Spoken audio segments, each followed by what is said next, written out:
Ladies and gentlemen, welcome to the main event.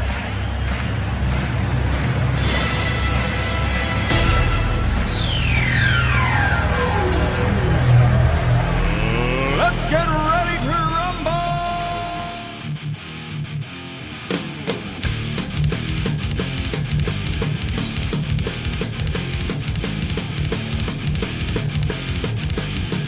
And that's right, everybody. Welcome back to another edition of the Best Seat in the House podcast.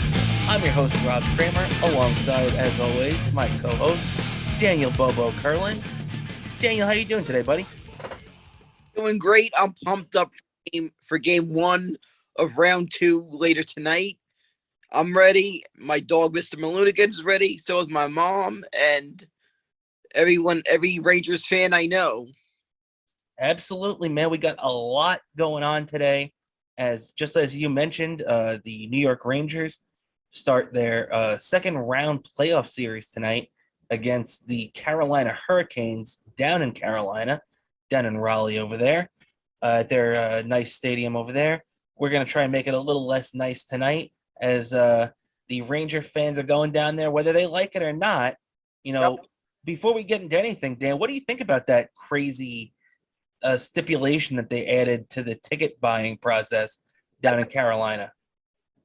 I think it's stupid, and plus, they're not keeping them out. There's Ranger fans that live in North Carolina. There's Ranger fans that probably know people in North Carolina that probably had those people worked as a middleman, and they Venmoed them the money, and they went and they got tickets for somehow through the box office that way. They also probably got through StubHub. So Exactly. stadium, it's going to be a blue invasion this tonight. I think you're definitely right. And if you're not aware, the Carolina Hurricanes put this stipulation on their ticket buying windows online that you cannot purchase tickets if you're not from either North or South Carolina. So, and they go as far that even if you write down, oh, yeah, I'm from North Carolina and everything, they check your credit card bill. So if your credit card bill does not reflect a North or South Carolina billing address, you're out of luck. Although, like Dan said, I'm very, very sure that a lot of Ranger fans will be pouring in there tonight, as they usually do, because they can't sell their building out even in the playoffs. But before we get into all that, what's that, Dan? There's Ranger fans everywhere. We're world travel. There's Ranger fans all over the world. No doubt about it. The Ranger fan travels very well. We pack all arenas across anywhere our team goes, even in Europe when they were out there about 10 years ago doing those preseason games. You still saw a lot of Ranger jerseys. But before we get into all that, we still have another playoff series to talk about. As the last time we spoke on this podcast, the Rangers were, pretty much left for dead by a lot of people. They were down 3-1, looking to rally back. And boy, we saw 3 great wins. We'll get into that shortly. Also, our New York Mets, they're doing. They're still in first place. They're dealing with some injuries now and some inconsistent play out of their regulars.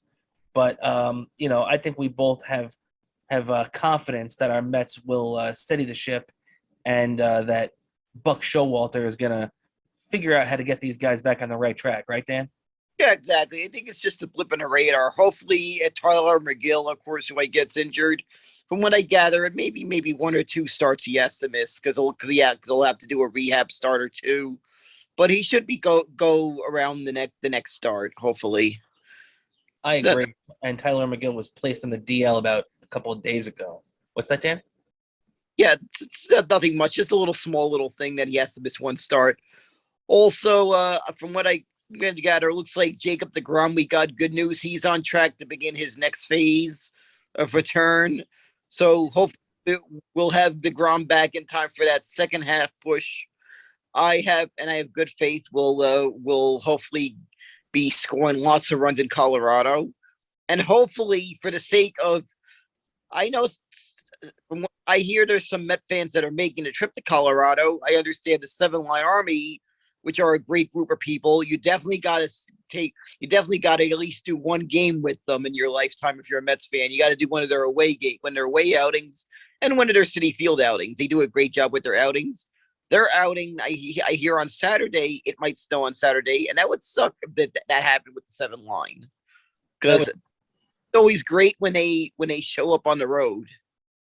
Yes, that would definitely suck if they ended up getting having a snowy weekend out there in Denver where the Mets will be and the 7 line army, just as you said. I was actually out there in Denver in 2019 to see the Mets and the Rockies. One of my favorite stadiums in the league. I love Coors Field. So a lot of Met fans made that trip. yes. Because what happened was somehow some people at the Rockies were hoping that the 7 line were going to be there, but they weren't quite doing an outing that year. But they gave them a promo code that they shared with the Met fans. Mm-hmm. And a lot of Met fans took advantage of that promo code. So I noticed there was a lot of Met fans, especially sitting right behind the visiting dugout at that stadium, if I'm correct. Yes, you're right. You're right. And Met fans that are going to be there this weekend in Colorado. Jimmy Blackman, one of our biggest supporters, he's going to be there this weekend in Denver. So I don't want to go out for him to get to see the Mets on the road there. Wow, Jimmy Blackman, very good guy, very former member of the East Side Dave show, just all around good guy. Jimmy Blackman, it's very cool that he's going to be out there this weekend. So we got some Met fan connection, some Compound Media connection heading out there.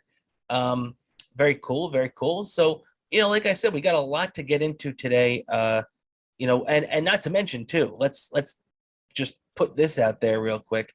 The Yankees, who are also 18-3 in their last 21 games, and Aaron Judge has hammered 13 home runs in that time. So, we got to give the Yankees some respect. That team is playing a lot of good baseball right now. They're playing a crappy Orioles team right now who they should take care of relatively easily. But we do have to talk a little Yankees and give them some due respect because, man, Nestor Cortez, Garrett Cole, everybody on that team is hot right now, and it's really crazy to see, right, Dan? What do you think about the Yankees so far? They're doing good. At the same time, it's the regular season, and let's see how they carry in the postseason. Because, like I said, their pitching is going to play a factor. Also, they haven't really been played against a really good team yet. That's true. Although they did just do a good job knocking 3 out of 4 from the Chicago White Sox. So they have been tested. And also they did take both the games they played from the Blue Jays earlier earlier last week. So they have played some good teams, but I do agree. They have played a lot of garbage teams too. Like, the Guardians are no good at this point. The Kansas City Royals, the Orioles. So a lot of garbage in there too, but the Yankees are beating the teams they have to beat. So you can't knock them for that. So we got all that to get into before the Rangers play game 1 tonight against Carolina. Really going to be a fun series. And, while we get into all that, Dan, give a quick plug for yourself at the top of the show here so we know where to get you on social media. Get me on social media, as always, Bobo103NYC on Twitter. And also Bobo718DK on Instagram, and Daniel Kurlan on YouTube for all your YouTube content from me. There'll be plenty of videos there. There's some stuff I got in the works that I want to get out of the way and film. It's some funny stuff. You can even watch some classics you may haven't seen yet, or some of the classic videos you want to see again, like some of the videos I filmed with Mr. Maloonigan, and some videos I filmed with some stuff I did for the show. Very true, man. And also too, if you get the chance, check out the newest episode of the Davey Mack Sports Show. On that episode, yes, it was a fun time. I had fun. I really love some of the outrageous stuff I said on that show. I I worked hard in that show prep. When the moment I hear I'm on the East Side Dave show, I get emails. I plan out the show prep, and I come up with some outrageous stuff for my appearance. And it's a really, really funny appearance, a really, really funny show. Dave at one point puts you under interrogation. Very, very funny stuff.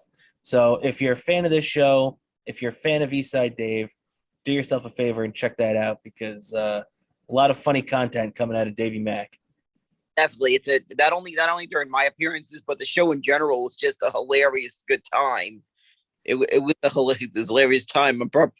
I'm probably that video may have inspired me to maybe one day do an air guitar thing with Mr. Malone again when I saw That was the pretty. air guitar.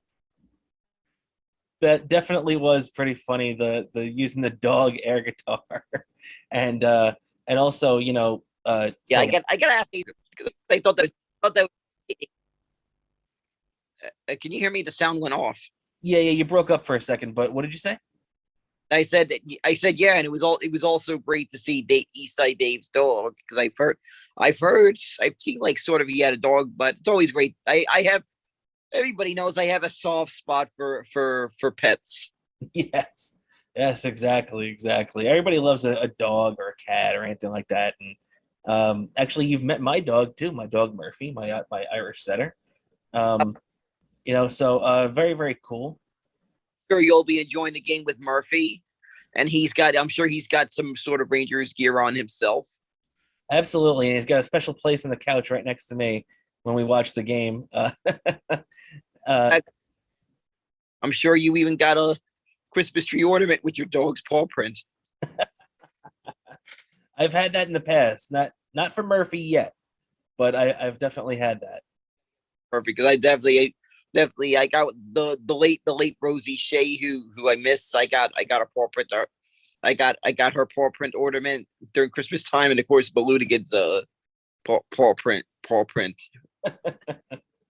Very cool, very cool. And before we get into it too, you can check me out on social media at my last name Cramer and Y on Twitter, and don't forget to follow the show at BSith. That stands for Best Seat in the House. BSith_podcast. You can check us out there. All of our fun stuff up there. Trivia Tuesdays. Any retweets from me and Dan during the week, promoting the next show, promoting Eastside Dave and his all of his great endeavors and everything like that. So and also too, shout out to the newest winner in our Twitter sweepstakes, Aim Doll, right, Dan? That's right. She won the Athletic Logos gift card, and be sure to contact the appropriate Twitter accounts, and we'll make sure to get that gift card out to you, Aim Doll. Great Mets fan, and she won. And just to let people know on Twitter, this contest is done at random. It's done at random. It's just picked, by random. And if you follow our account, you can get yourself in to the contest because as long as you're within, right now we're at followers 200 to 300, where we're working our way up to 300 right now. So if you're in that bracket between 200 and 300, you have earned yourself a shot to win this yourself a gift card. And you could get a lot of fun stuff, a lot of great fan gear with Fanatics, right, Dan? Yeah, and we do. And we do. And we do these random things, I found a little random thing somewhere online that I was able to enter all those Twitter handles, and that's how it's done. Yeah. So exactly, it's out of our hands. So I understand if people want to get up in arms, but hey, look, it's just a fun little contest. So thank you for interacting with us. Thank you for following us. And most of all, thank you for listening to us and checking out our podcast. So with that, Dan, do you have anything else to add? That's all I have to add about this contest. Okay, no problem, buddy. So with that, we'll move on to as we mentioned, the New York Rangers playing the Carolina Hurricanes tonight, game one. But before we talk about that, we have to get into the amazing, amazing series and the amazing comeback, which we just saw. Dan, I mean, we'll break down games 5, 6, and 7 in a sec, but just in a word, in a phrase, how do you describe the joy, the happiness, the excitement of this comeback beating the Penguins in 7? Oh my God, this was such an unbelievable comeback. I'm so glad to get to be able to see it all happen, unfold wherever I was watching. I mean, for one thing, remember last week I was at Donovan's right before game 5, and I said, "Watch, this is not over yet." I said, "I smell comeback. I smell comeback." During that game, we fell behind. I think at one point we were down 3 goals. We somehow came back.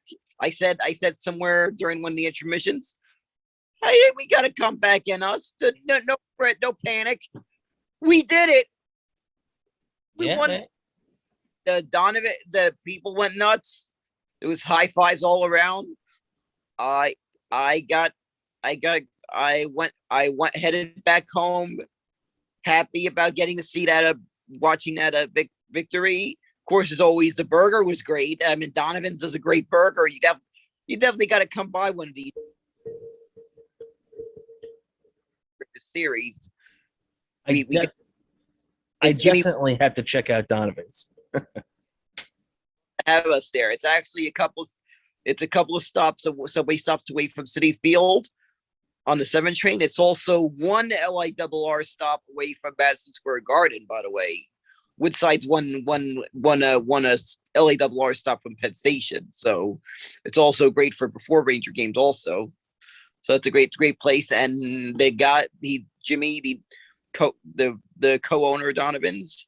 He's a big fan of a big supporter of our show. So definitely check it out. And that's why definitely at some point, probably this summer, we'll be having our first live event, definitely at Donovan's. Such a great place. If you want to check out Donovan's in Woodside, New York, Donovan's Pub. But let's get into this. So game 5, after me and you finished this show up, boy, they had a lackluster first period, which became a trend in those last couple of games. Gunsel scored the goal to put him up 1-0. Then early on in the second period, Chris Letang netted one to give him a 2-0 lead. And man, when it was 2-0, it was not looking good. It really felt like this Ranger team was going to go out without a whimper, without even, the classic ability to fight back that we saw all season. But next thing you know, Sidney Crosby's skating off the ice after a high hit from Jacob Trouba. The Rangers go on the power play, and Adam Fox, who else but Foxy Clean, puts it in the back of the net to cut that lead in half, 2-1. And as soon as that happened, you just felt something was brewing, right, Dan? Exactly. I just felt it. After that goal, I just felt it. This is the start of a comeback. And it was, because the Rangers scored that goal at 15:11 in the second period.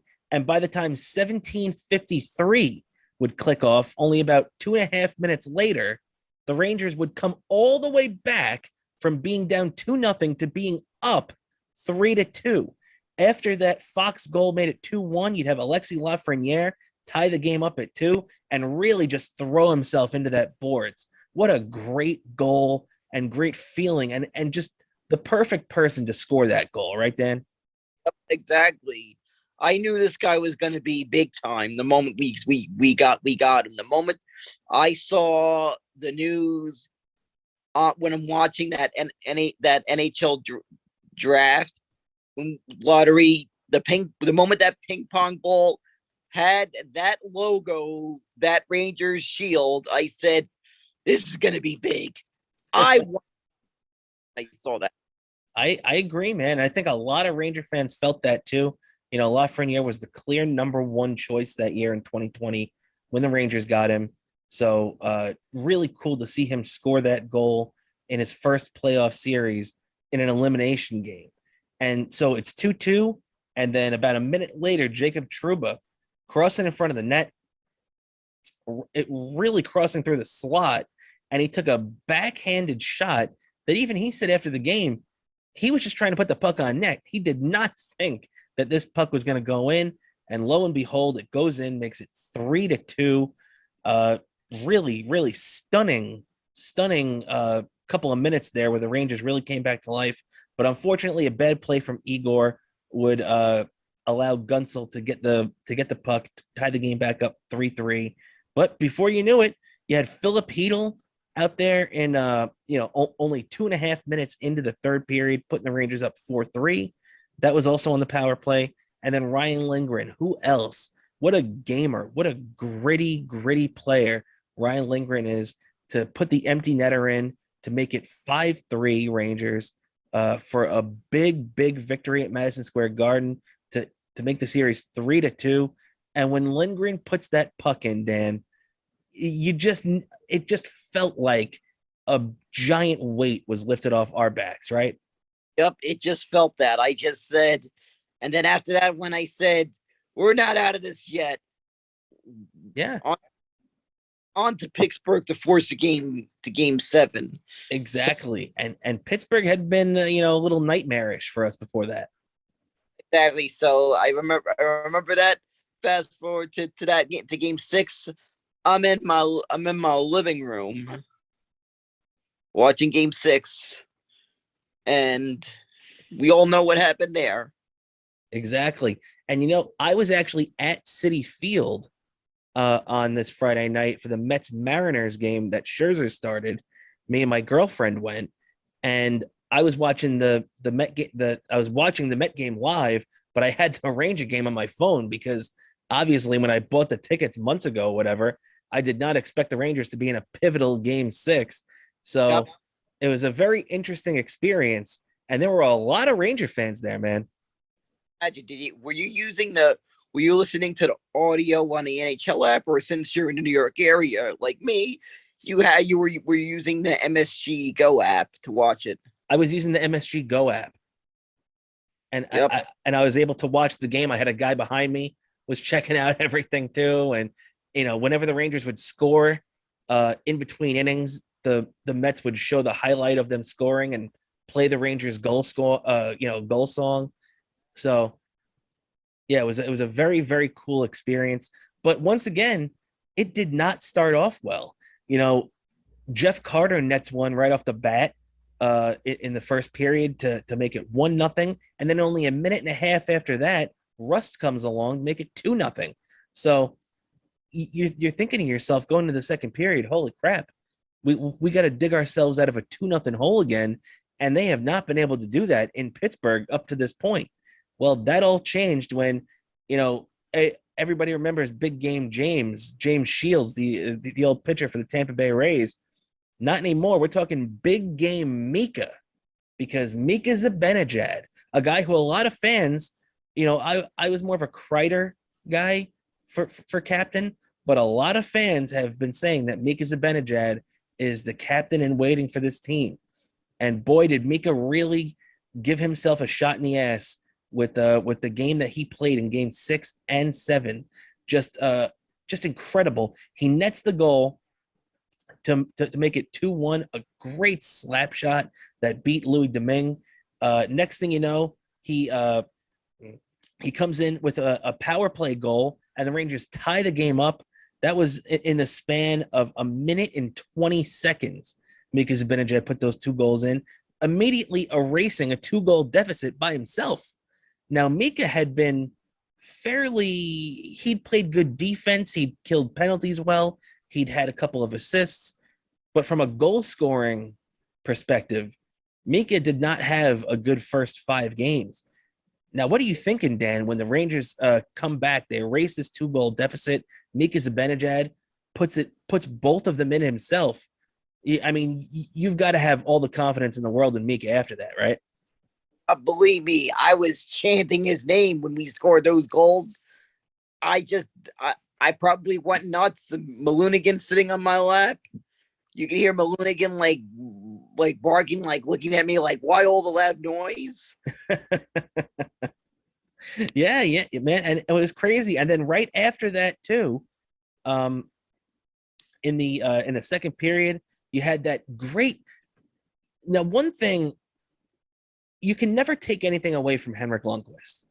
Henrik Lundqvist is the king and will always be the king. He's one of the greatest Ranger goaltenders of all time, and he's a future Hall of Famer. But one thing that Henrik Lundqvist did not do very well was handle the puck out of the net, especially when it came to behind the net and making passes in front of the net. That was one of Lundqvist's weak points. And luckily for the Rangers and for himself, he very rarely did it. Igor Shesterkin is not that. Igor Shesterkin loves to get in the action. He loves to pass the puck. And what did you think of that amazing down ice pass where he hits Mika Zibanejad in stride, who then hits Chris Kreider to put the goal in the net? That was one of the best passes I've ever seen a goalie make. I was like yelling out, like, "Holy shit, we get!" My guys went nuts. I again made noise. My mother was wondering what was with all that noise she heard. My grandmother was around during it, as she is during the warm weather season. The winter, she likes to be with the Florida relatives, but when it New York, she's in New York during the warm weather months. Oh, very cool, very cool. So, I mean, you know, like, and then so the Rangers had taken that 3-2 lead from Kreider. You know, it didn't really last very long, as only about 3 minutes later, a little less than 3 minutes, Evgeny Malkin, who is just another hell of a player, comes down the ice, puts it in himself, single-handedly ties the game to make it 3-3 heading to the third period.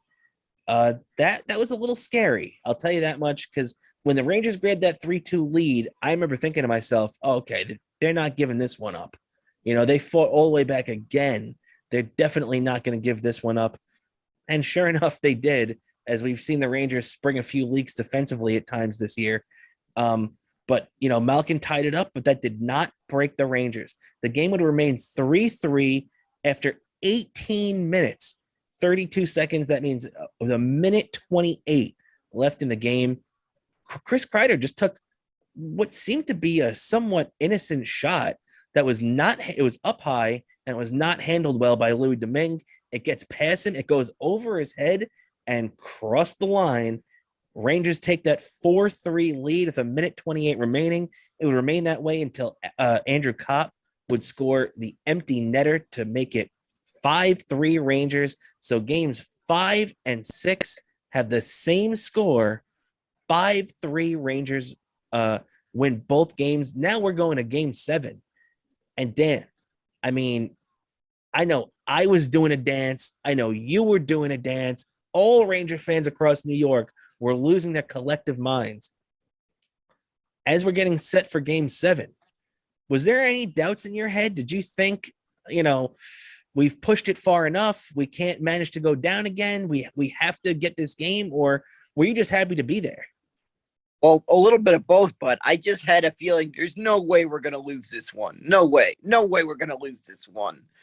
I remember it. I was even saying it to a couple of friends of mine, to a friend of mine I went to that afternoon before the game. I got invited to a minor league game. I mean, not minor, independent league team, the Atlantic League baseball team, the Staten Island Ferry Hawks, which are a new independent league team in the Atlantic League. I caught a game there, and I was saying, yeah, there's no way the Rangers are going to lose this. We're going to win this one tonight, I said. Game, I get home, grab some dinner, and I get ready. I make sure to beat the fridge is stocked with the beer. I picked up some beer on the way home for the game. So I'm ready. I watched the game. Here we go. We're gonna win this. Exactly, man. And I got to tell you, I was feeling very, very confident in the Rangers. I was also feeling a little nervous because, you know, you never know what to expect in a game 7, and I had always been supremely confident in the Rangers in any game 7 at home. because as we all know, they were 6-0 all time in game sevens at home up until the 2015 game seven of the conference finals against the Tampa Bay Lightning. So having that bad taste in my mouth from our last pivotal game seven just made me a little nervous going into this game, but I still had definite confidence in this team. And with that, what were you gonna say? Because I knew there was not many players on that team, but there was a couple of players that were on that 2015 team that are on this team that remember what it was like, and they did not want a repeat of that. Yeah, no doubt about it. You don't want to feel that pain again, But as we turned the page to game seven, it was a hell of a game. I mean, Kreider got the Rangers started off early by putting them in his fifth of the playoff. He became the first Rangers forward, or the first Rangers player, period, actually, to have 5 goals in a postseason series since Adam Graves in 1996. So it had been a while since a Ranger player had a goal scoring series like that. So very cool to see that out of Kreids. Then things got a little dicey again after that. I mean, they put in 2, the Penguins would, from Heinen and Gunsel. Gunsel's 8th of that round. So they'd be up 2-1 until midway about the second period when Keandre Miller, and boy, how good has Keandre Miller been, goes in there, ties the game, a deflected shot, puts the game on his back again. But then as soon as they tie the game, who takes it? I mean, it's about 5 or 6 minutes later, but it's right before the end of the period where you think you're getting out 2-2.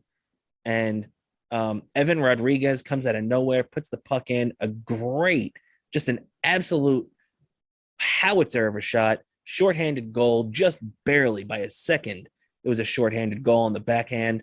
3-2 Penguins heading to the third period. So again, for the third straight game, the Rangers were going to have to come back, but this time they're going to have to come back twice, erasing the 2-1 deficit and the 3-2 deficit.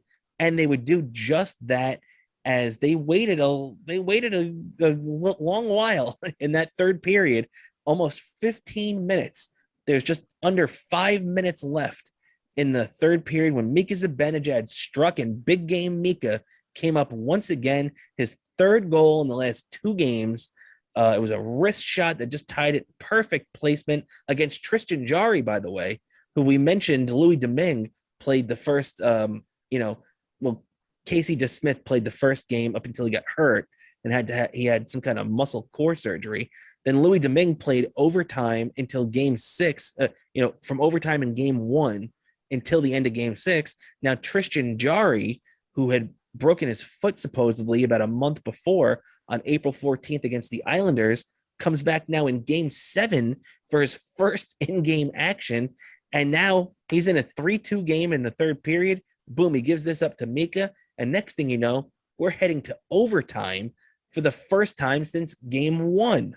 And we did not want a repeat of what happened in game 1, right, Dan? Exactly. There's no way we were going to let that happen. I just had a feeling we got this. We got it. Everybody in the building felt the same way, that we got it. No way we're going to lose in our building. You're right, man. And you were right. And a lot of the Ranger fans that said that were right, because about 5 minutes into the overtime period, the Penguins would get called for a penalty. The Rangers would go on the power play. And then before that power play expired, the series would be over because Artemi Panarin slipped a perfect shot right between it got through about 3 or 4 players, 1 Ranger, 2 Penguins, before it finally got to the goal, and it slipped right between Tristan Jarry and the goalpost, netting a game winner in overtime for Artemi Panarin. The Rangers' big money man came through And just like a lot of the Rangers' big time talent came through in those last few games, you see, big games from Adam Fox, big games from Artemi Panarin, and big games from Mika Zibanejad. Just a hell of a series. So much fun. And, what are your thoughts thinking about that, Dan? That was just such an unbelievable one. That's where I really went loud. I was probably really loud. I had a Stella or two. I probably like very loudly was singing the Rangers victory song. I was actually So get your stick on your puck and don't get down on your luck. up exactly. I just started going nuts. After that, I went high fiving my mom, my dog, everyone. I think even my grandmother. I went to where she was and high fived her, even though she wasn't watching the game. I high fived her, and I just started loudly breaking into the song. And what that Rangers victory brought us was to round 2, a fantastic second round matchup that we're about to have right now. Rangers, Carolina Hurricanes. Obviously, we don't have the benefit of home ice in this round. We're going to be starting off the series tonight in Carolina. We're going to have games 3, 4, and 6 at the Garden. If it goes to 6, going to be real interesting to see different mindset going into this series now as a clear underdog. Unfortunately, the Carolina Hurricanes, although they're stocked with a bunch of former Rangers, were the division champions. We're the better team in the regular season. They took 3 out of the 4 games we played in the regular season. Not to mention the 3-game sweep they handed us in the qualifying round in the 2020 pandemic playoff year. But Dan, what's your feeling going into this series? Are you confident in the Rangers, or are you a little scared of the Hurricanes? I have a feeling it's going to be Rangers in 6. 6, really? Yeah. I just have a feeling it's going to be a hard-fought battle. No doubt about it. I mean, that's why, honestly, I think it's going to go 7. And I'm going to pick the Rangers just because I love the Rangers, and I can't sit here and bet against my team. That's not something I can do. But, I mean, I'm telling you right now, I feel like right now the Rangers are playing with house money. And what I mean by that is we were supposed to beat the Penguins. It would have been a major, major disappointment if the Rangers had lost to that Penguins team. Now, that's not taking anything away from that Penguins team, because they probably have 3 Hall of Famers on that team right now in Sidney Crosby, Chris Letang, and Evgeny Malkin. And there might be a couple other guys on there. Jeff Carter is probably borderline. And they just have a really deep team with guys like Brian Boyle, who got hurt at the end of the year and at the end of the series. And good luck to Brian Boyle. I hope he rebounds quickly. As a former Ranger, I'm sure you have, good feelings about Brian Boyle too, because I know I'll always love that guy. Yep, I had some great memories of him. I somehow got a signed photo from him a while back. Oh, very cool. Yeah, very nice guy. Very perfect blue collar type Ranger player that guys like us love. Those type of fans from the Garden love. Really, really, he's a key player in the bottom 6 of your lineup. You're not going to see him. He's not a top end skill guy, but he's going to be the guy at the bottom that does a lot of the dirty work. So speedy recovery to Brian Boyle. But boy, if you're talking about former Rangers, we got a lot to look at on this Carolina team. I mean, you look at right now with the injury to their main goaltender, Anderson. It's going to be Antti Ranta, Henrik Lundqvist's former backup for a couple of years in the mid 2010s. I think he was here for 2015 and 2016. And he was a good Ranger. He was a good backup, but he ended up getting dealt to Arizona along with his now teammate, once again, Derek Stepan. It seems like Stepan and Ranta just follow each other around all the time. They were both Rangers together. They were both the Arizona Coyotes together. And now they're both Carolina Hurricanes together. So, what do you think about facing Ronta this round? I have a feeling. I just have a feeling this is going to be a close. This could be a goalie matchup. Also, I kind of get nervous about Stefan. I freaking I have good memories of Stefan. All right, that guy was money when he was with us, with being a face on face-off. He was money on face-offs. He was definitely money on faceoffs, and he's been. It's funny you say that too, because he's been money on faceoffs this whole year. Um, he's always been good on faceoffs, especially in the playoffs, but he's never actually had a season where he was over 50% for the full regular season in winning faceoffs. This year, he was 55%, one of the top faceoff winners in the league. So you got to be happy if you're the Rod Brendamore or Carolina Hurricanes fan, this bunch of jerks, that's they refer to themselves as a bunch of jerks. The Derek Stepan has been doing a great job with that third and fourth line, bottom six. So just don't forget about that. I know people are gonna sleep on him because of his scoring deficiencies the last couple of years. He only had 9 goals this year. He only had 10 assists. He's not the guy that the Rangers knew that is going to put up 50 or 60 points in the regular season anymore. But what he can do is go in there and win you a big defensive zone faceoff. He could go in there and do a great penalty kill and really contribute to special teams and the team in that way. So you really have to like what you see if you're a Canes fan from Derek Stepan. Also, talking about guys doing dirty work, Jesper Fast. Jesper Fast is in their top 6. He's not a bottom 6 guy like Stepan now. He had 13 goals this year. He had, over 30 points, which is big for a guy like him that does that dirty work. So it's going to be painful seeing a lot of these Ranger guys, not to mention Brady Shea and Tony DeAngelo. So, the gang's all here, Dan. Feel this is a very evenly matchup. I feel are in similar kind of mindsets and level of play, so it's going to be a nail biter. I'm not going to be calm until the series is over, and hopefully, when that calm down happens, we're on top and we win again. And this beard will grow, probably look even thicker than it does now. Yeah, exactly, man. Exactly. When you look at this series on paper, all the experts are going to pick Carolina, and you can't blame them. Carolina was the more efficient team defensively all year.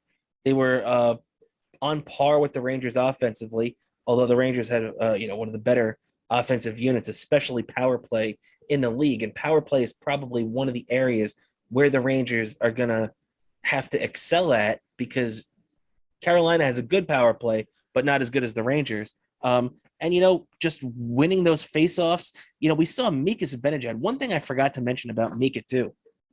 Mika Zibanejad in Game 7 against Sidney Crosby, he primarily played against Sidney Crosby, won 72% of his faceoffs against Sid, who had dominated faceoffs that entire series. So really, really great job from Mika in there. And it's going to have to carry over here, because especially against this team, you're going to have to win faceoffs. And that's going to be a big key to this series, Dan, right? To be a big key. Faceoffs are going to be a big key. And I really feel it's going to be whoever played the better goaltending, and this one's going to win this. I agree. I foresee a lot of 3-2 games or 2-1 games in this series, because just like you said, the teams are very evenly matched. They know each other very well. And there's just been this history brewing the last couple of years between these teams. Really, really fun stuff on the horizon, man. And just like you said, if we're coming back down to earth in about 2 weeks when this series is over, and and the Rangers are still alive, and that playoff beard is still going, then we're going to be coming back down to earth, getting ready for the conference finals. The first time the Rangers have been in the conference finals since 2015.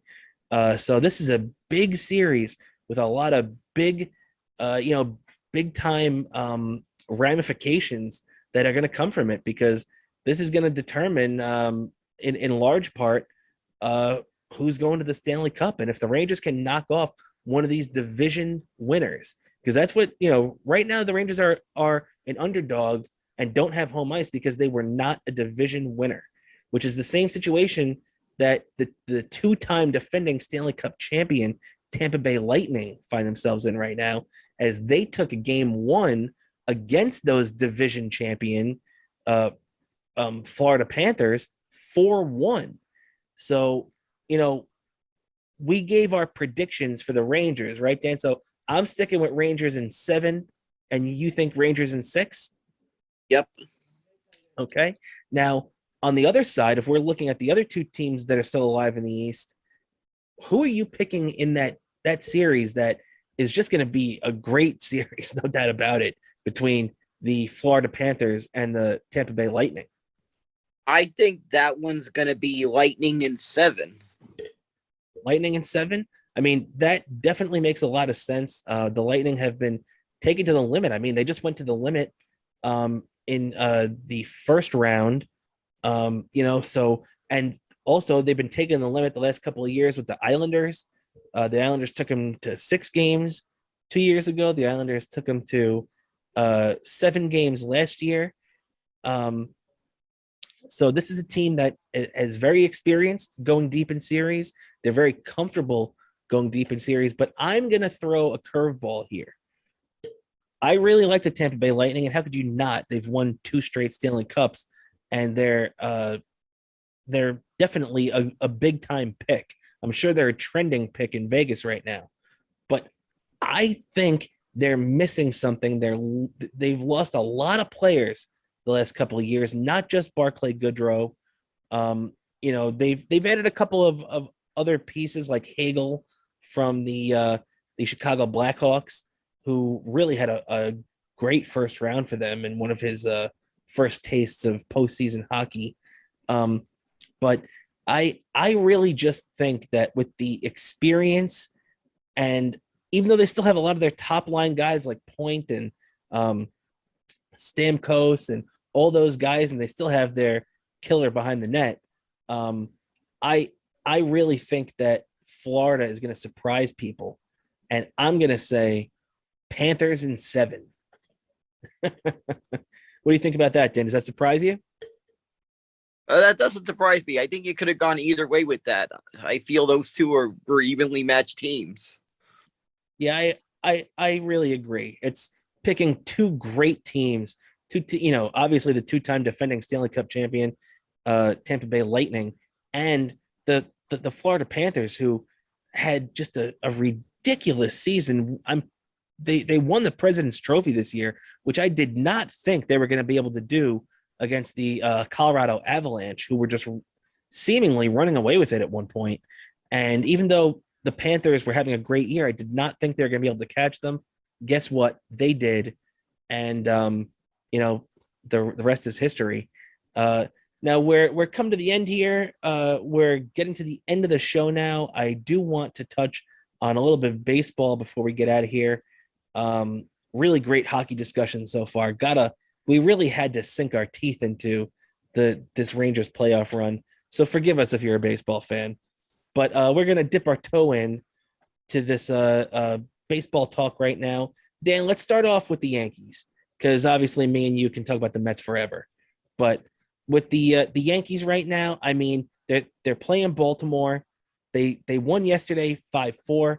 They won the day before 6-2. So yesterday was a little bit of a closer effort with them. But like we mentioned at the top of the show, the Yankees are 18-3 in their last 21 games, and Aaron Judge has hammered 13 home runs in that time. Aaron Judge is playing MVP type level outfielder right now for the New York Yankees, Dan. Do you see him slowing up, or is this guy on a path for another 50 home run season, MVP type year? I think with Aaron Judge, I feel the second half is always the great equalizer. Well, that's definitely true, and we remember he was even on a pace to smash more than 50 home runs in his rookie season, and really slowed down in August that year.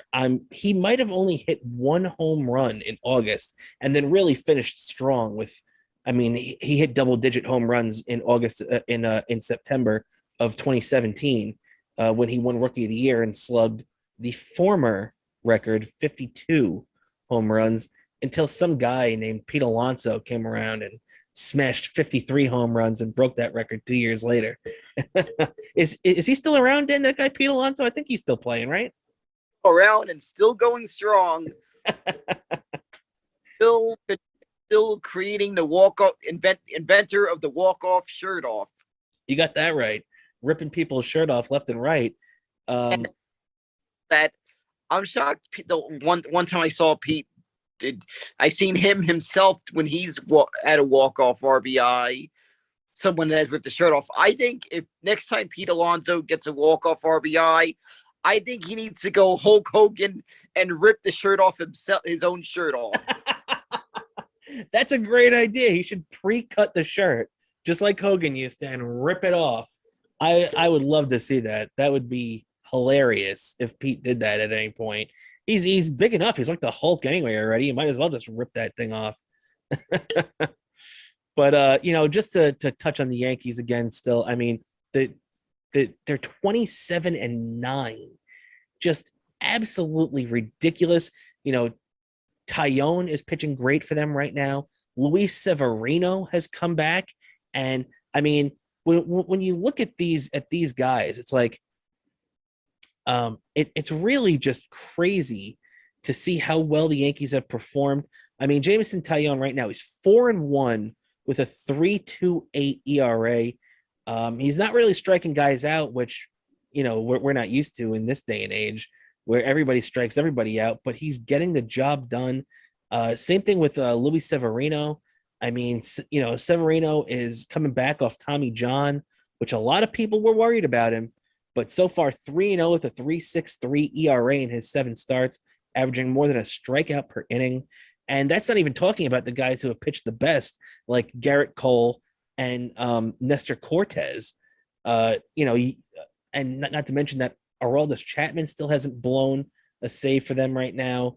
And they're in the midst of this 4-game series against Baltimore right now. They have 3 games mixed in with Chicago after, but then comes a real test where the Yankees are going to play 4 in Tampa Bay and 3 against the rejuvenated Los Angeles Angels of Anaheim. It'll be really interesting too to see if Noah Syndergaard pitches in that series. So what do you think, Dan? Do you think that the Yankees, they're playing Tampa Bay, what's that, Memorial Day, right around Memorial Day, and Tampa Bay is going to be a big test for them. Do you think the Yankees are going to be up to that test, or do you think Tampa Bay is going to kick them back down to size? I have a feeling Tampa's gonna rise to this one, and we could be seeing some close games. And this is going to be a real test of. So far, this is going to be the first big test of where they are in the season so far. Yeah, no doubt about it, man. No doubt about it. As the right now the Yankees have a 5.5 game lead over Tampa Bay, and Tampa Bay's playing pretty good too. Tampa Bay's 7 games over 500 right now. They're 22-15. The Yankees are 27-9, already knocking on the door of being 20 games over 500 this early in the year. If you're doing that before Memorial Day, you're off to a hell of a start. And talking about being off to a hell of a start right now, our Mets have the largest division lead in baseball. That's right. The Yankees are 20 games over 500, but they actually have a couple of competent teams playing behind them right now. That's not the case in the NL East, as the Mets right now own a 6-game lead over the Marlins. Right now are sitting in second place. The Mets have done great. As a matter of fact, with the 2 games Buck Showalter's missed this year, where they're 0-2, The Mets are 24-12 with Showalter in the dugout, 24-14 overall. Right now they're everything's breaking their way. They got Max Scherzer going tonight against the Cardinals after a split doubleheader yesterday, which kind of stunk, especially the way it ended with Francisco Lindor having a chance to win it late. And by late, I mean literally it's the last out of the game. How are you feeling about Lindor, Dan? I feel like a lot of people, he shut a lot of critics up early in the year when he had a really, really good hot start to the season. He's kind of cooled off the last couple of weeks, and those boo birds and the people, the doubting Thomases have starting to come back, questioning Francisco Lindor. What are your feelings on him? Are you disappointed? Are you fed up with him, or do you think he's going to just have a good year eventually? We just got to let him play baseball. Going to have a good year. I think you need to be a little patient with Lindor. He's probably going through a little slump. I feel everyone, and even in the great years, they have that little slump. He better, at best, he have the slump now, and then later on, he'll be hopefully going hot. Yeah, I agree. Francisco Lindor, I think you just got to let him do his thing. He's still driving in runs. He's still drawing walks. So, and he's hitting extra base hits too. He's got 6 home runs, 6 doubles. So he's got 12 extra base hits. He's the only guy who's got more than that on the team right now is Pete Alonso. So he is one of the guys that is doing very well. Another guy who's had the spotlight on him and his struggles recently has been Eduardo Escobar, who did have a big game the doubleheader. Well, he did have a big day in the doubleheader yesterday. He had 2 hits in the first game. He had a home run in the second one, bringing his average up to 217, which really isn't, that great, but still he's bringing it up. I still like Eduardo Escobar too. I think he's going to be good. Are you feeling the same about Escobar, Dan? Like, this guy's a pro. He's going to get it done eventually. Eduardo Escobar is going to have a great season. I could tell I had a feeling he probably flying under the radar. Probably that first didn't look like such a big pick, but I had a feeling he could be a big role player on this team. He definitely is. And he's one of those glue clubhouse guys that everybody likes. I mean, Max Scherzer, when he signed here, said one of the main reasons why he wanted to come here, he loved, what's his name? Stevie Cohen. He loves the idea of Buck Showalter being in the dugout. And he also loves Eduardo Escobar because every teammate he's had that has been teammates with Eduardo Escobar elsewhere raves about him as a teammate. And he showed that early on when Eduardo Escobar took all of his teammates out to dinner for that first weekend series in Washington, and definitely ingratiated himself to a lot of these guys in the Mets. You got to love the season that we're seeing out of Jeff McNeil. He hit 251 last year, very un-McNeil-like season. He's hitting over 300 again this year. He's hitting 312 coming into today. Figured out that where his strengths are, and he's playing to the strengths, and that's what you got to do. Sometimes you got to not try to go above, thinking you could go above than your strengths. Exactly. And he was one of those guys too that he had a really great end of the year in 2019. Well, actually, he had really a fantastic year overall in 2019, but he became a different hitter that second half of 2019, where he really started hitting for power more, and he ended up with 23 home runs. He had a really good year, but in 2020, it kind of took him a little while to get that back, and he did. He had another good year. He hit 311 in 2020. He didn't start off good, but he finished well. And you were kind of hoping that carried over to last year in 2021, and it just did not. He had a bad year. I think the Mets had way too much information last year, and the differentiating between Chili Davis and whatever the hitting coach's name who came in after that, Quattlebaum or whatever his name is, Hugh Quattlebaum. the Mets just did not get it done last year, hitting wise, and Jeff McNeil was one of the biggest offenders. Thank God that's not the case this year, as McNeil has played great. Not to mention too, Brandon Nimmo. Gotta love what you see out of Brandon Nimmo. He banged himself up yesterday, but he's in the lineup again tonight. And boy, Nimmo has been awesome. Yep, exactly. Nimmo, I feel, has been great. He's unbelievable in getting those extra base hits and being a table setter. Yeah, you're right. You're right. And then finally, too, Scherzer. I mean, how you gotta love Scherzer. The guy sets the tone. Like I said, me and my girlfriend went to the the Friday night game last week at Citi Field that he pitched during Game 6 for the Rangers, as a matter of fact, and he just looked so great. 7 innings.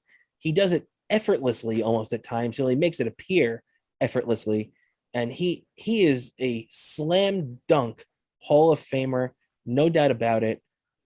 It's just going to be, really fun watching him have this season and how it unfolds for a full year as a Met. And then it's going to get even more interesting when we get to pair him with DeGrom later in the year, right, Dan? Cannot wait to see that. Believe me, I cannot wait to see that.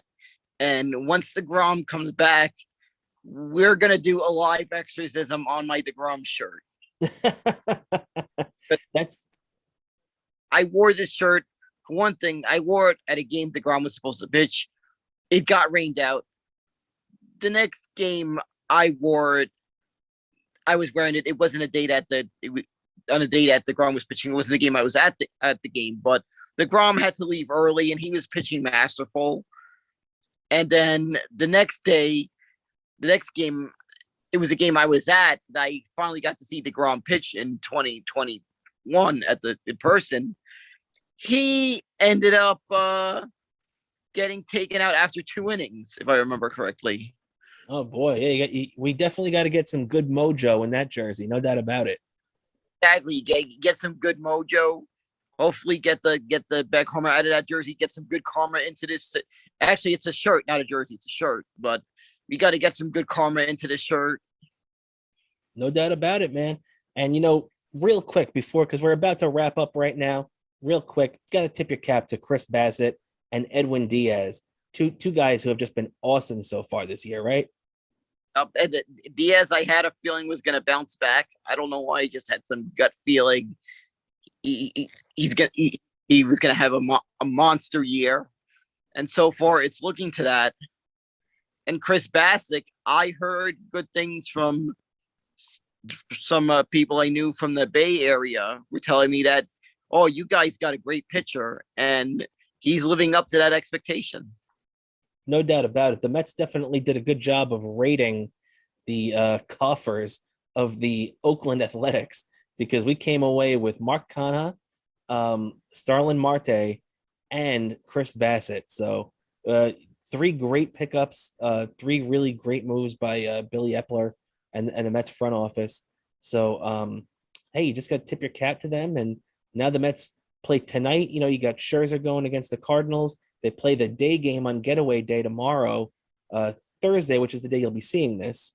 What's that, Dan? Going to be at that game tomorrow on Thursday. There you go. So if you happen to be watching this tomorrow on your way to Citi Field or at Citi Field or before you're going to go to the game, seek out the co-host of the Best Seat in the House podcast, Daniel Bobo Kurlan, as he'll be there tomorrow. And then after that, this weekend, we go on a nice little road trip. It's going to be tough over the next month for the Mets, as they're going to be playing a lot of road games. Really, when you look at it, they're going to have, these 3 in Colorado, followed by 3 in San Francisco. Then they come home for 6 against Philly and Washington. But boy, they go right back on the road for another long road trip from June 2nd until June 12th, where they're in Los Angeles to play the Dodgers for 4, San Diego to play the Padres for 3, and then they go back to LA to play the Angels for 3. So they are going to have, realistically, they're going to be in California more in the next month than they're going to be in New York. So, Yep. This is a Mets team that's really going to have to be playing at their best, right, Dan? And if you're staying up to watch those games, get some good coffee. Yeah, definitely get yourself a coffee and stay up to watch these games because especially the Mets go out west. There's always something interesting happening. I remember the Ryan Church incident happened out there when he banged into the wall at Dodger Stadium and gave himself a concussion. Then you also had Willie Randolph getting fired in 2008 when they were in Anaheim actually to play the Angels. Right after a Damian Easley game-winning home run game, too, by the way. You remember that, Dan? I remember waking up, hearing that news. That kind of shocked me. Yeah, and then one that kind of disappointed me that I may have maybe made some noise at a weird hour with the cursing. When Diaz had one of those outings where he couldn't get a single out, he couldn't get that out in that game. Yes, you're right. Of course, also we had some positives during games in the West Coast. A couple of those positives I'll start with in the 2015 playoffs. DeGrom pitched a masterful Game 5 of the division series, and then handed it off to a relief outing by Syndergaard. Yeah, the Angels pitcher now. we to advance to the National League Championship Series. Also, another great memorable moment out west. You got to mention Big Sexy Bartolo Colon, his first ever home run. I'm still jealous my brother got to be at that game. My brother who lives in San Diego got to be at that game. Still jealous of him. But I was like, unbelievable moment. And I had a feeling it was going to happen. And not only did it happen, the 7-Line Army happened to be there and they got to see it live as well. So plenty of Met fans got to see it in person. And it was very true.